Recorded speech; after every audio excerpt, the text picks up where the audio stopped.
A reflexão dessa manhã se encontra lá em Lucas, Evangelho de Lucas, capítulo 21. A leitura vai ser a partir do primeiro verso, ok? Lucas 21.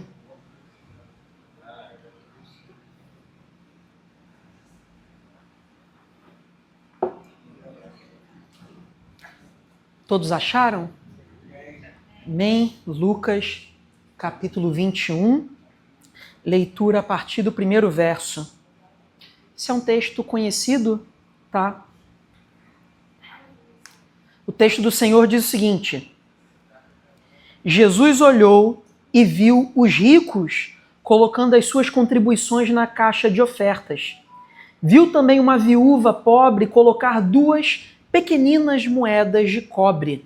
Ele disse: em verdade lhe digo que essa viúva pobre colocou mais do que todos os outros.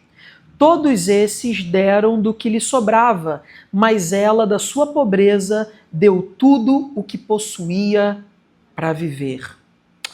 Eu gostaria de ler junto com os irmãos o último verso. Vamos ler? Todos esses deram do que lhe sobrava, mas ela, da sua pobreza, deu tudo o que possuía para viver. Deu tudo o que possuía para viver. Vamos orar mais uma vez? Senhor, nos instrua, Pai, nessa palavra. Abra os nossos olhos. Humildemente, que possamos acolher a Tua exortação, a Tua palavra, a Tua direção, para que sejamos feitos e aperfeiçoados à imagem do Filho de Deus. Em nome de Jesus.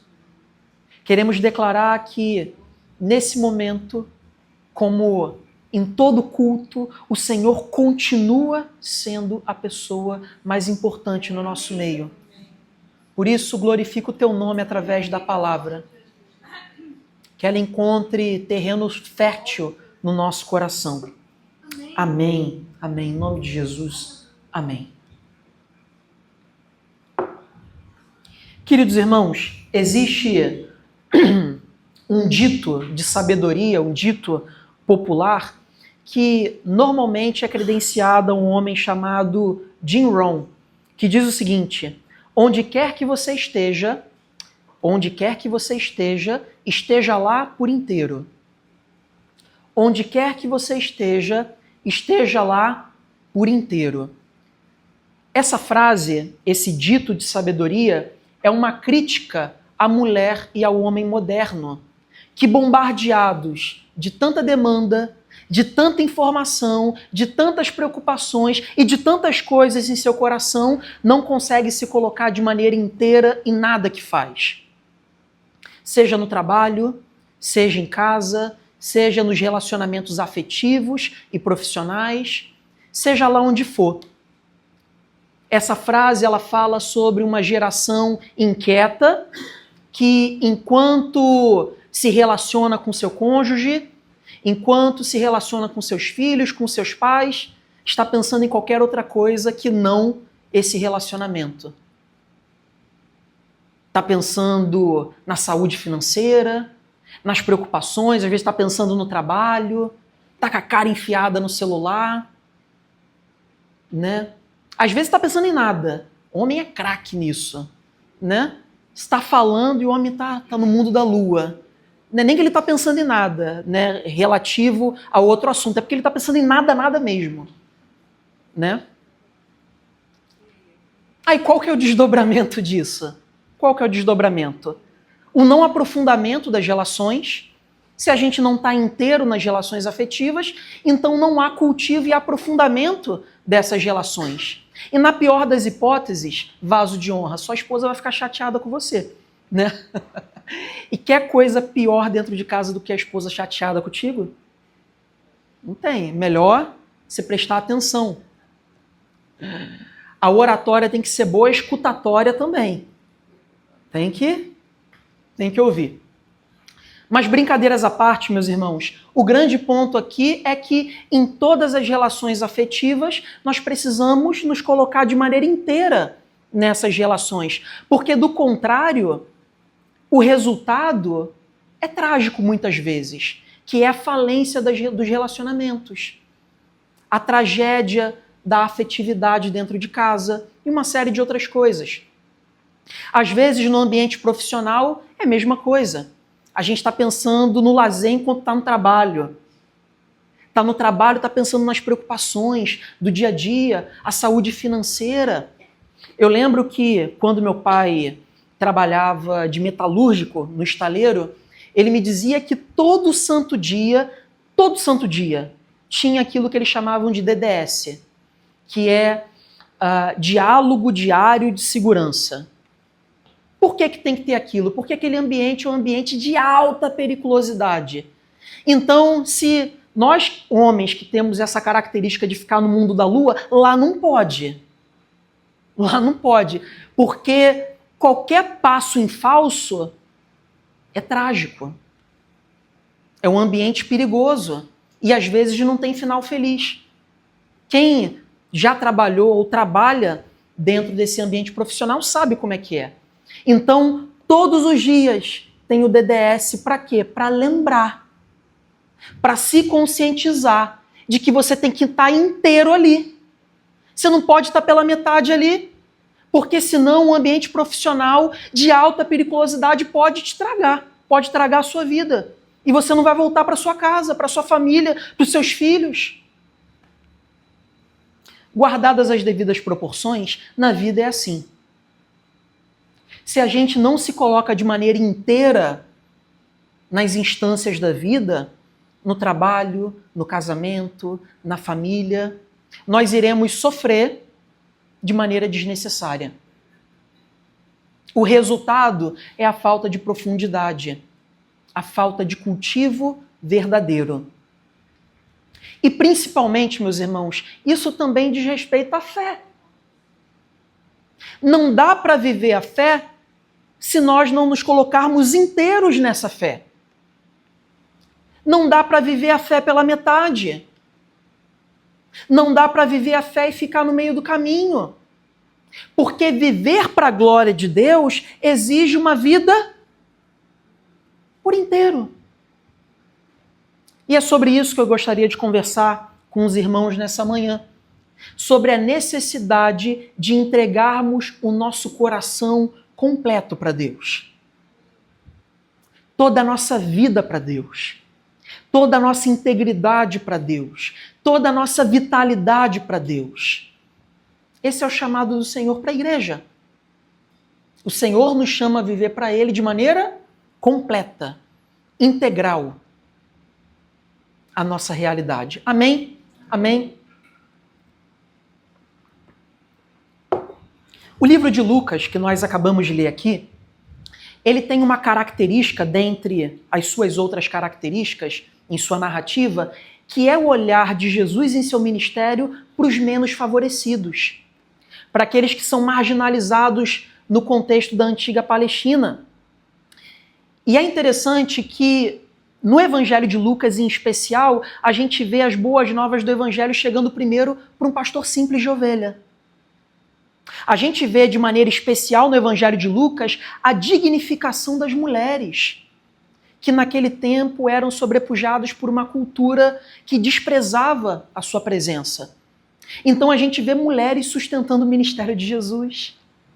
A gente vê a viúva de Naim, a viúva persistente, a viúva que nós acabamos de ler aqui, que entregou as 2 moedinhas de cobre.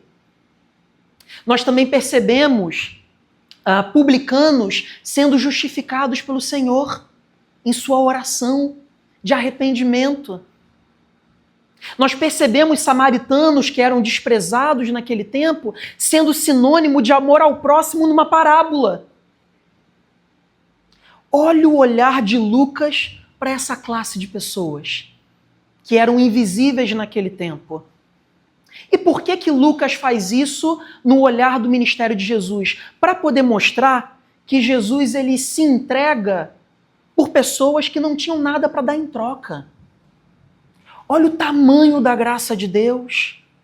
Olha o tamanho do seu amor, que se manifesta de tal maneira que escolhe pessoas das quais não pode dar nada em troca do ponto de vista circunstancial para poder viver, mas que são alvos do seu amor, mas que são alvos da sua graça. E de maneira contrastante, a gente percebe o capítulo 20 de Lucas, que é o capítulo anterior ao que a gente leu aqui. Jesus num debate complicado com os líderes religiosos. É um capítulo longo, difícil, denso, em que Jesus se encontra cercado por uma série de líderes religiosos, fariseus, mestres da lei, que estão ali encurralando Jesus e questionando ele, com perguntas capciosas, provocativas, mas em contrapartida Jesus está ali denunciando de maneira pública o tipo de espiritualidade que eles viviam. Uma espiritualidade de aparência, uma espiritualidade que privilegiava poder, política, uma espiritualidade que sobrecarregava os menos favorecidos. A lei de Moisés diz: pegue os órfãos e as viúvas e protejam elas, cuidem deles. Mas o que os líderes religiosos faziam? Sobrecarregavam financeiramente, circunstancialmente, um povo que já era desfavorecido. Então, era um tipo de comportamento que ia totalmente contra a lei e os profetas. Então, notem que no Evangelho de Lucas existe uma preocupação de mostrar Jesus entre os desfavorecidos, e no capítulo 20 de Lucas existe os religiosos que se diziam homens de Deus fazendo o contrário, sobrecarregando quem já tinha dificuldade. E na transição do capítulo 20 para o capítulo 21, Jesus mostra o contraste de homens ricos dentro do templo que ofertavam grandes quantias financeiras e uma mulher pobre, viúva, que colocou 2 moedinhas de cobre. E contrasta a religiosidade e a espiritualidade de ambos. Mas antes da gente ir para a parte interpretativa desse texto, é importante a gente compreender algo extremamente importante para o nosso olhar e para a visualização do texto. O cenário que Lucas ele pinta aqui é o seguinte: existe no templo um espaço para ofertório. Então as pessoas iam lá, botavam suas importâncias financeiras em dedicação de adoração a Deus como oferta. Então Jesus e seus discípulos estão ali, no momento em que eles estão conversando, e eles veem pessoas ricas colocando grandes importâncias dentro do ofertório, e depois vê uma mulher, uma viúva pobre, colocando 2 moedinhas ali, 2 moedinhas de cobre.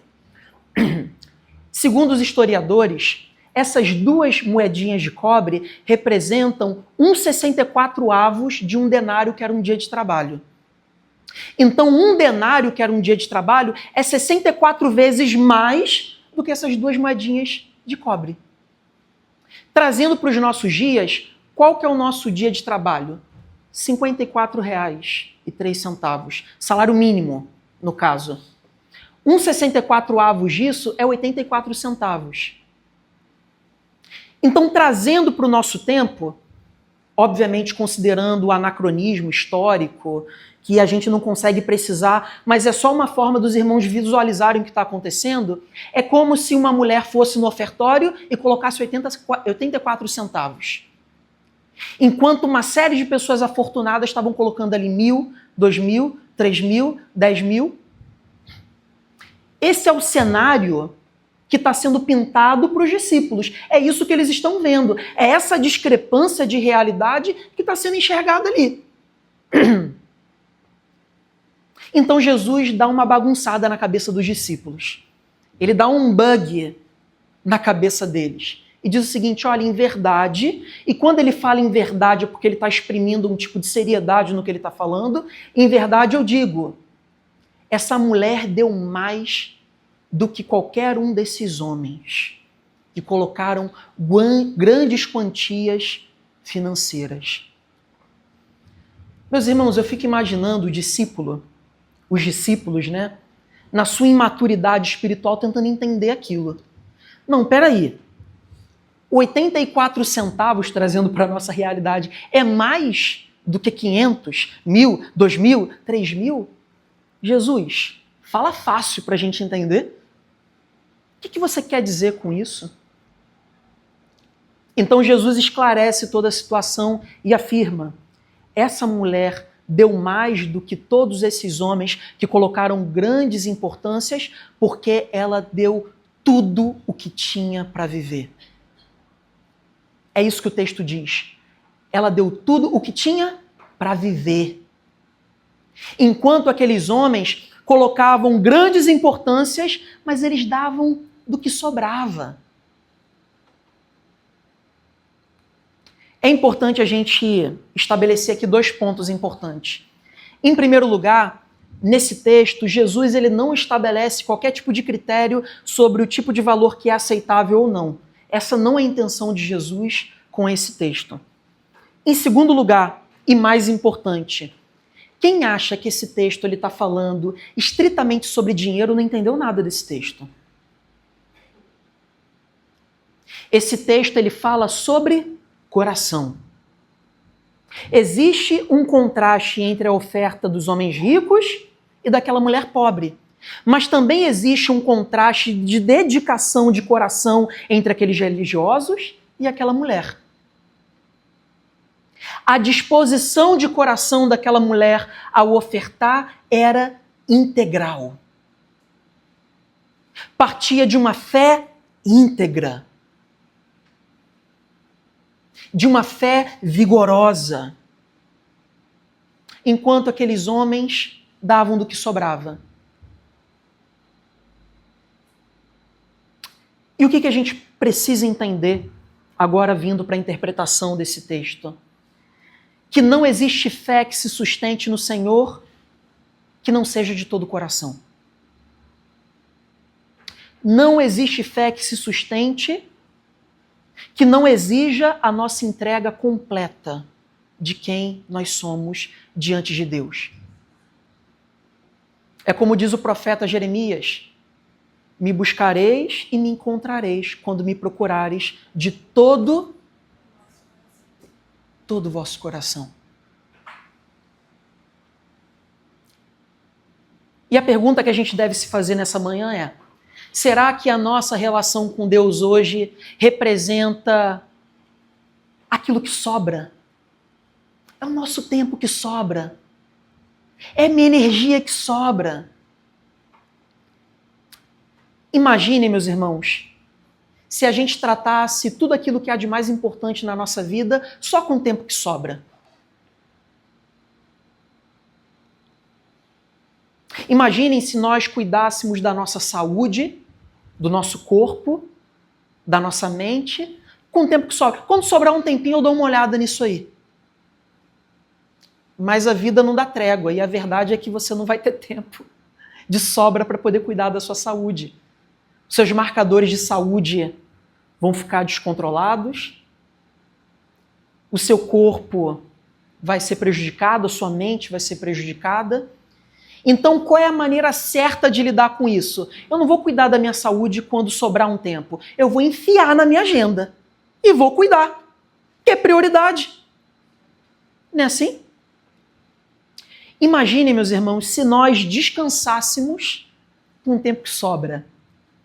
Então, quando sobrar um tempinho, eu vou descansar. Rapaz, tu não vai descansar. Sua mente vai ficar sobrecarregada, seu corpo vai ficar sobrecarregado, sua mente vai ficar igual uma esponja encharcada, não tem nada mais para puxar, que já está drenada. Tem uma entrevista que eu vi do goleiro Alisson, do Liverpool, que os seus preparadores físicos, né, eles dizem assim, olha, você tem que treinar com intencionalidade e também descansar com intencionalidade. Porque às vezes a gente quer alongar um pouquinho o dia, quer fazer alguma coisinha ou outra e tudo mais, e não trata o descanso como uma coisa importante. Com dedicação. Imagina, meus irmãos, se nós tratássemos a nossa vida conjugal com o tempo que sobra. Imagina se nós cuidássemos dos nossos filhos com o tempo que sobra. O resultado disso seria o quê? Falta de intimidade, falta de cumplicidade, falta de afetos profundos dentro de casa, falta de prazer, de desejo e de tudo aquilo que envolve um casamento saudável.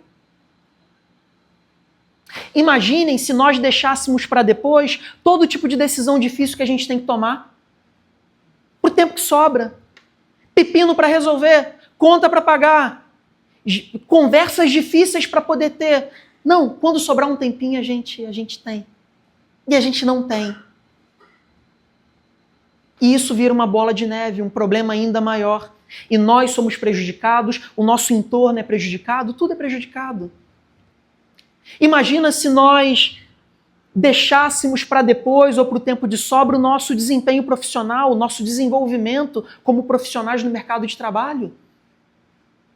Imaginem se a gente deixasse para o tempo que sobra o sustento da nossa casa, o sustento da nossa família. Não haveria a menor possibilidade disso existir. E por que é muito difícil, meus irmãos, nós priorizarmos e nos colocarmos de maneira inteira naquilo que é importante? Porque tudo que é importante dá trabalho. Tudo que é importante tem um custo para a gente. Cultivar um casamento é difícil. Cultivar uma excelência profissional é difícil. Cultivar uma vida comunitária saudável é difícil. Porque envolve um custo. Mas a cabeça do homem moderno, ele quer abraçar os benefícios de uma ótima relação, ele quer abraçar os benefícios de uma vida muito legal, mas não quer abraçar o ônus do que isso implica, do que isso nos exige. Nós queremos o bônus, mas não queremos o ônus. E não se engane, meus irmãos, não há relação saudável dentro de casa se não houver cultivo, se não houver tempo de qualidade, se não houver interesse e intencionalidade nessas relações. Se a gente for esperar o tempo que sobra, não vai ter tempo, porque o mundo e a nossa realidade o tempo todo exige alguma coisa de nós. O tempo todo. Então não vai sobrar tempo. Não se iluda, não vai sobrar tempo. Enfia na sua agenda. Senão não vai dar.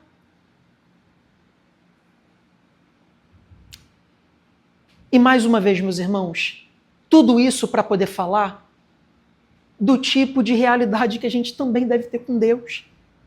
A gente não deve ter uma relação com o Senhor a partir do tempo que sobra. Porque Deus é prioridade na nossa vida. Deus é aquilo que há de mais importante na nossa existência. É muito grave nós deixarmos para o tempo que sobra aquele que é o Deus do universo, aquele que é o Criador dos céus e da terra, aquele que te chamou da morte para a vida.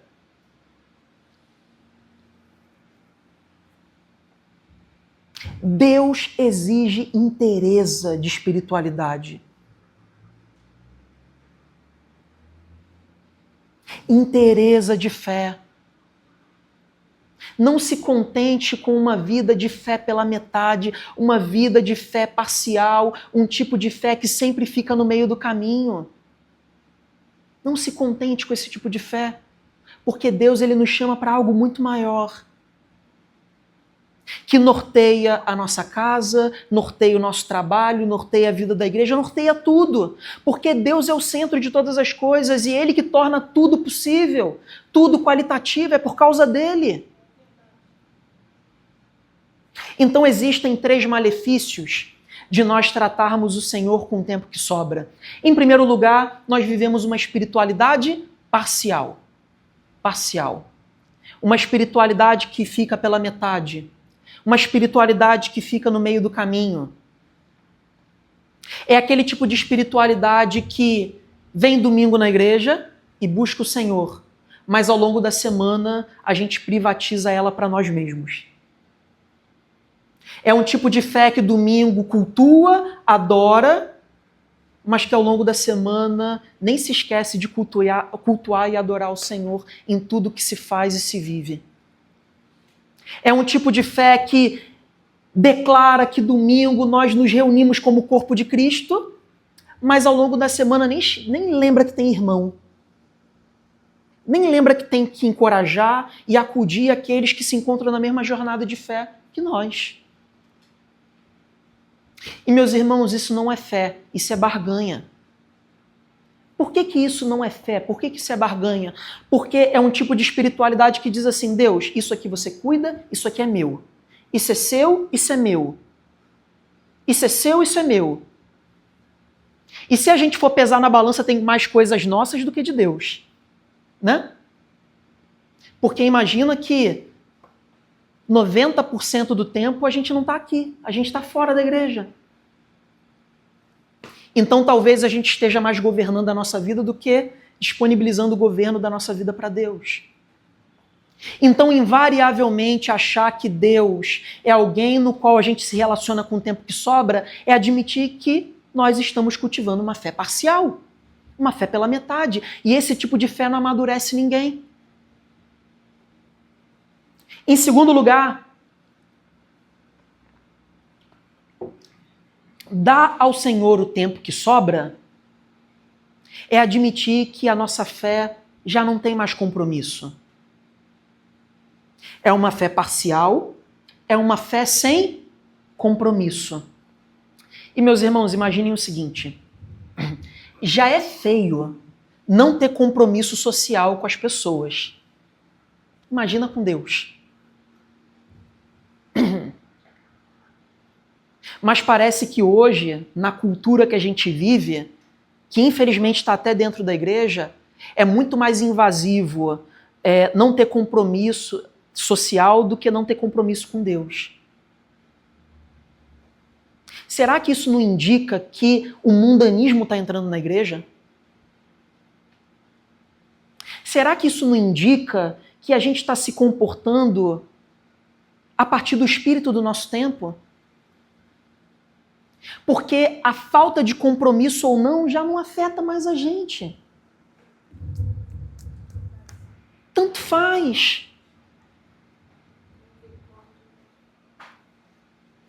Eu queria falar uma coisa, meus irmãos.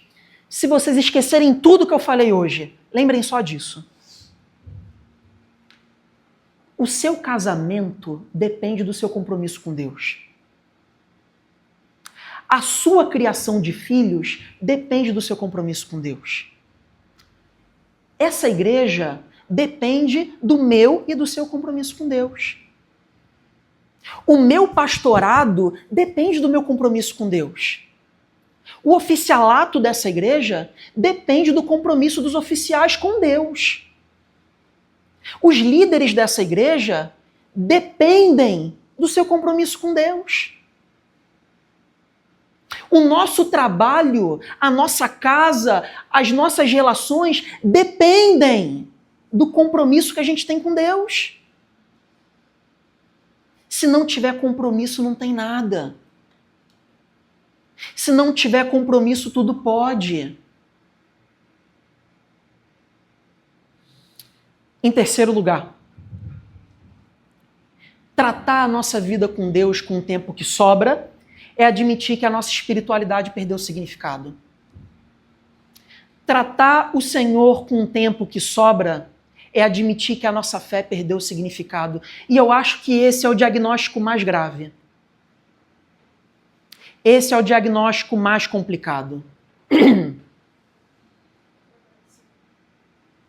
Imaginem que você está no seu trabalho, você conseguiu conquistar um local e um exercício profissional que tanto você queria, mas as intempéries do trabalho começam a fragilizar o seu coração.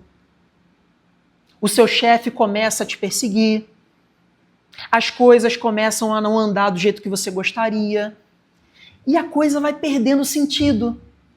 E você vai começando a se perguntar, o que eu estou fazendo aqui? Será que não é para mim estar em outro lugar? As coisas não têm andado bem, tem faltado propósito. E na medida em que esse significado vai sendo perdido, o trabalho já deixa de ser prioridade. O empenho já não é mais o mesmo. A dedicação e a excelência já fica para segundo plano. Por quê? Porque já deixou de ser prioridade. Já deixou de fazer sentido e significado. E isso vale para tudo. Trabalho, estudos, casamento. Igreja é a mesma coisa. Vida com Deus é a mesma coisa. Às vezes a nossa falta de prioridade, às vezes não, em todo momento, ela nunca vem de maneira isolada.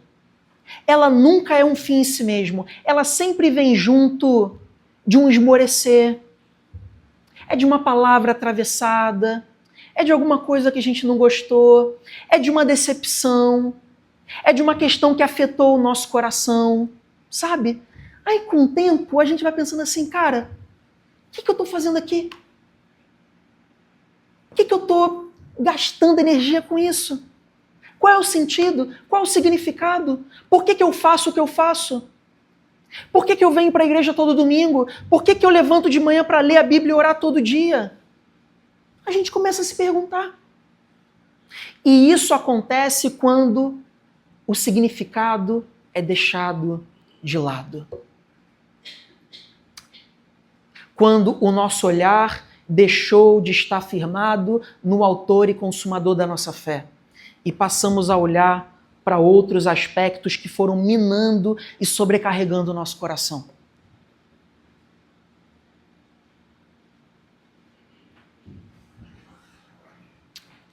Eu não sei, meus irmãos, se hoje essa é a sua condição aqui. Pode ser que sim.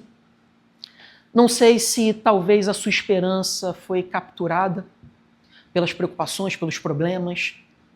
Eu não sei se a sua fé foi aliciada pelos problemas da vida, pelas circunstâncias. Não sei se você está entristecido, se a fé perdeu o sentido pelo acúmulo de problemas que você vivenciou na sua realidade. Mas hoje eu tenho uma mensagem para você. Para você. E eu queria que você prestasse atenção na vida dessa viúva. Dessa viúva pobre, que desfavorecida,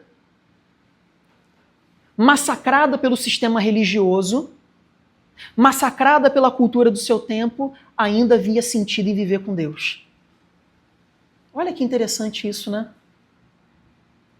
E eu queria, mais uma vez, voltar no capítulo 20 e ler com os irmãos o verso 46 e o 47. Capítulo 20, verso 46 e 47.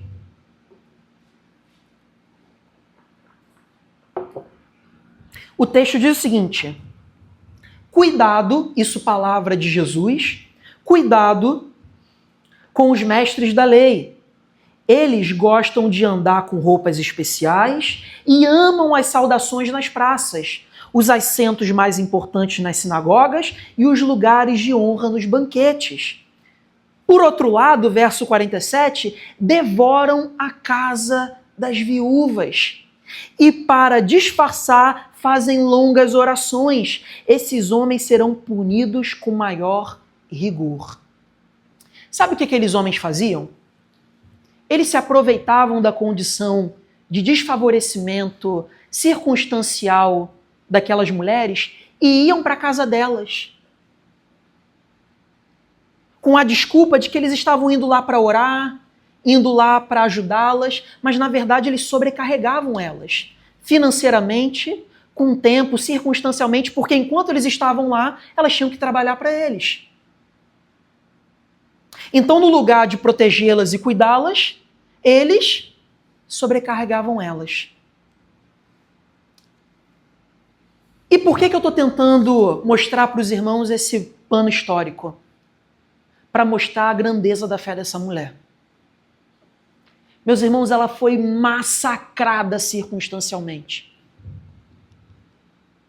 Ela tinha muito pouco dinheiro, 84 centavos, 2 moedinhas de cobre. Mas era uma mulher cheia de fé.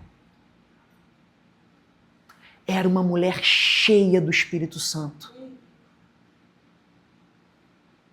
Uma mulher que não se deixou definir pelas circunstâncias dela, mas que conseguia compreender que a sua segurança e a sua vida vinham de Deus, vinham do Senhor.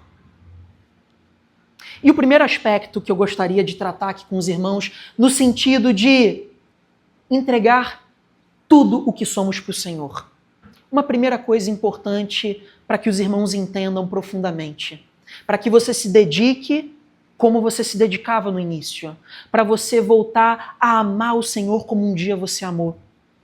Em primeiro lugar, não se deixe definir pelas circunstâncias que você vive. A gente vive numa sociedade de aparência, que nos sobrecarrega com um estilo de vida e um ideal de realidade que às vezes mais nos atrapalha do que ajuda. Hoje, ser bem-sucedido na humanidade é você ter feitos, é você ter posição e status sociais, é você ter bens de consumo, é você ter uma conta gorda financeiramente. Mas o que nos define enquanto fé é a nossa espiritualidade. É o que o Senhor fez por nós na cruz do Calvário. É a maneira como o Senhor, de maneira tão poderosa, profunda e amorosa, nos resgatou da morte para a vida. Nós nos definimos de que maneira? Nessa manhã. Como nós nos definimos? Eu posso chegar aqui circunstancialmente com uma vida difícil, posso chegar aqui com a convicção de que nos últimos anos ou meses as coisas não deram certo como eu gostaria que dessem. Eu posso chegar aqui com uma vida simples, a conta bancária nem tão voluptuosa assim. Eu posso chegar aqui andando de ônibus, eu posso chegar aqui desfavorecido, mas ainda assim ser cidadão do céu, ainda assim ser discípulo de Jesus, ainda assim ser sacerdote do Deus Altíssimo.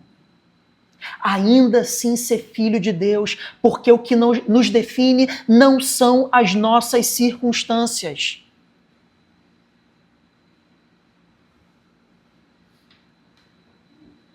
Então, se hoje você chegou aqui pensando, poxa, a minha fé deve ser fraca, como é que está a minha vida?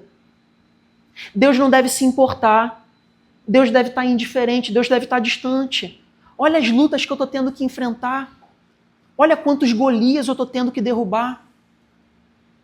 Meu irmão, isso é mentira do diabo para te afastar de Deus. Essas coisas não definem a igreja. Se as circunstâncias definissem a igreja, o que seria de Jesus? Existe alguém que sofreu mais do que Jesus? O que seria dos apóstolos?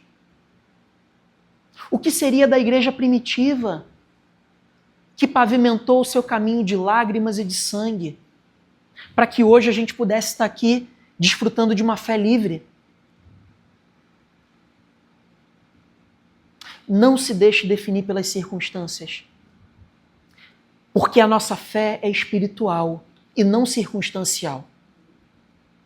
Ah, pastor, mas você está sendo indiferente com as dores que todos nós passamos. Não, meu irmão, não estou querendo romantizar as dores. Não estou querendo romantizar a vida. A vida não é fácil. A vida não dá trégua. A vida é difícil. A vida é complicada. Às vezes, tudo que a gente quer é, enquanto a gente está afogando ali na água, ter só um pouquinho de respiro. É difícil. Mas o grande ponto aqui é a métrica de Deus para te amar não está associada às circunstâncias que você enfrenta. Jesus, sendo Deus, se fez homem e padeceu toda a circunstância que possibilitou a gente estar aqui. Mas ele era o Filho amado de Deus em quem o Senhor tinha prazer. Aquela mulher foi massacrada circunstancialmente, mas Deus a amava. Deus a amava. Você pode ter chegado aqui com a sua convicção abalada. com as suas circunstâncias extremamente difíceis e complicadas, caóticas. Mas deixa eu dizer uma coisa que a Bíblia nos ensina: Deus te ama. Deus não está longe. Deus está dentro da fornalha junto com você.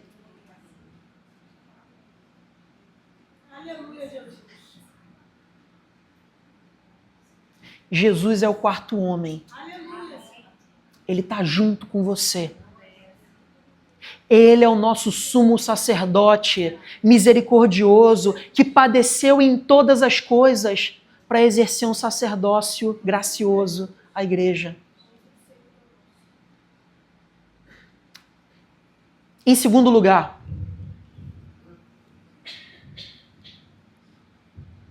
por que aquela mulher fragilizada circunstancialmente, passando por questões extremamente difíceis, ainda assim colocou a sua esperança em Deus? Meus irmãos, aquela mulher sabia que a sua carência não era social. A sua carência não era circunstancial. A sua carência não era financeira. A sua carência é espiritual. Por isso, mesmo em condição extremamente análoga à miséria, ela ainda confiava em Deus, porque tudo que ela precisava vir de Deus, porque ela é carente de Deus e não das circunstâncias. Nenhuma ascensão social ou circunstancial vai reparar as pontas soltas do seu coração. Nada. Nada. E aquela mulher sabia disso. E é por isso que, mesmo em condição difícil, ela foi ao Senhor. É por isso que ela foi ao Senhor.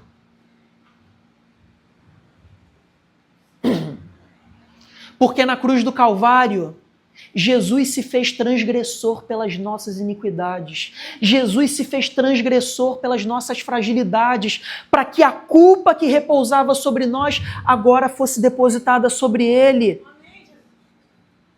E agora fôssemos alvo da graça e da misericórdia de Deus, e é isso que nos define. Diante das nossas fragilidades, quem nos justifica não é o seu trabalho. Diante das nossas fragilidades, quem te justifica não é nem a sua família e nem o seu casamento. Quem te justifica não é os seus estudos ou o seu academicismo.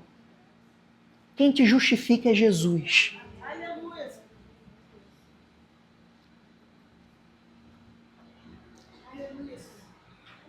E é por isso que aquela mulher foi ao Pai. Ela escolheu aquilo que era importante. Ela concentrou a sua energia naquilo que verdadeiramente podia cuidar do coração dela.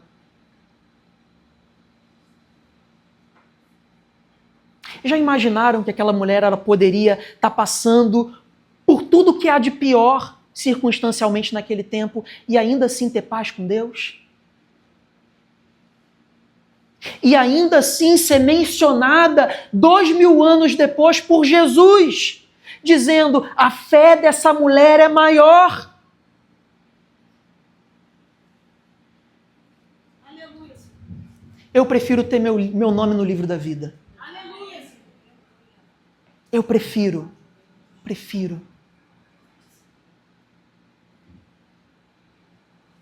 Que dádiva maior do que essa?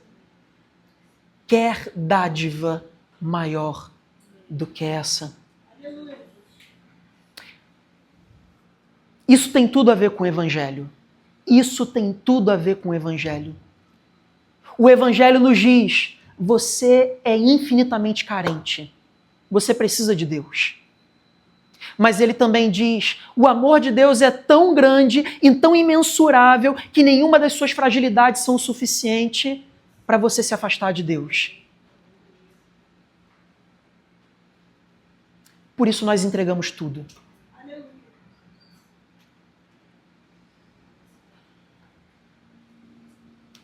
Nós entregamos tudo porque Jesus nos deu tudo. Sendo Deus, ele se fez homem e não mediu esforços para nos resgatar. Por isso nós entregamos tudo para ele. Porque ele é digno, mas também porque ele nos revela que é o nosso Senhor, Salvador, autor e consumador da nossa fé. Ele é a nossa luz. Ele é a nossa videira verdadeira. Ele é o bom pastor. Tudo o que nós precisamos, ele é.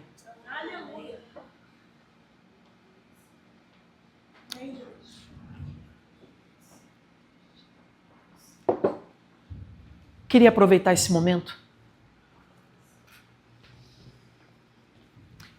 para convidar os irmãos a reclinarem a cabeça e a orarem ao Senhor. Clamando ao Senhor. Senhor, eu quero ser impactado novamente pela Tua graça. Eu não quero dedicar ao Senhor o tempo que sobra, eu quero dedicar tudo ao Senhor. Eu não quero ter uma fé parcial. Eu não quero ter uma fé descompromissada. Eu não quero ter uma fé sem significado. Eu quero ter uma fé inteira. Para que, aonde quer que estejamos, estejamos inteiros no Senhor. Orem ao Senhor. Orem ao Senhor. Clamem ao Senhor.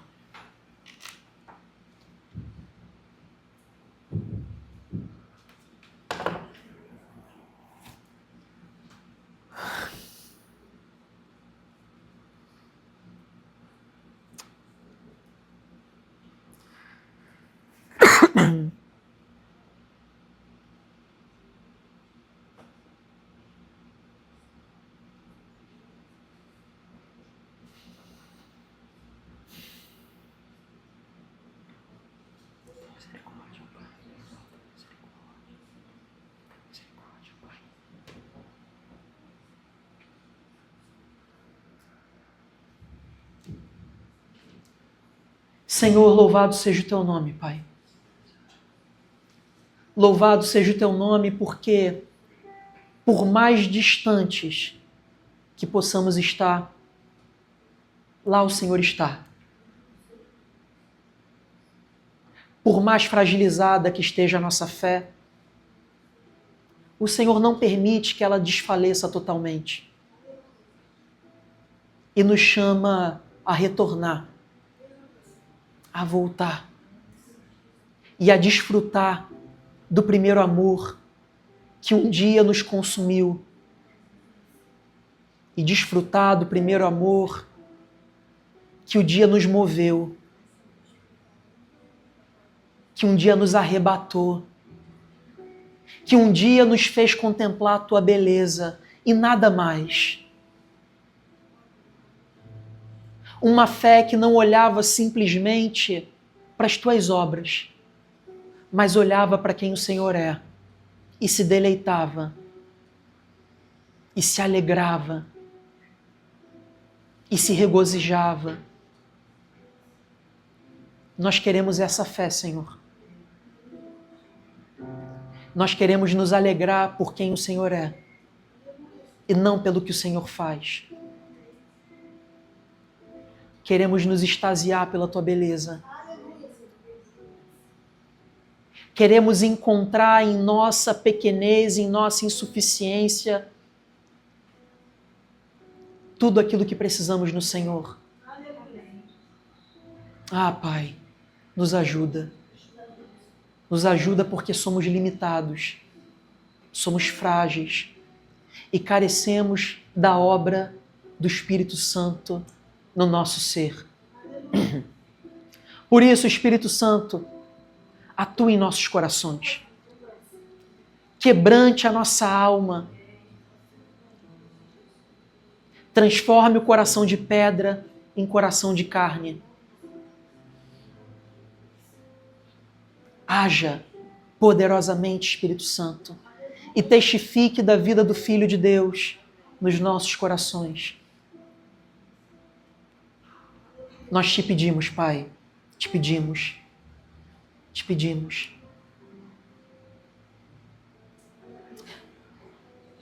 Nós queremos ser o povo avivado e cheio do Espírito Santo, que não deixa o Senhor para depois, que não dedica ao Senhor aquilo que sobra. Nós queremos ser o povo cheio do Espírito Santo, que vive com integridade a tua obra. Eu te peço, Pai, em nome de Jesus. E clamo aqui, Pai, cuida da tua igreja. Cuida de cada coração. Abraça, apacenta, consola. Em nome de Jesus. Amém.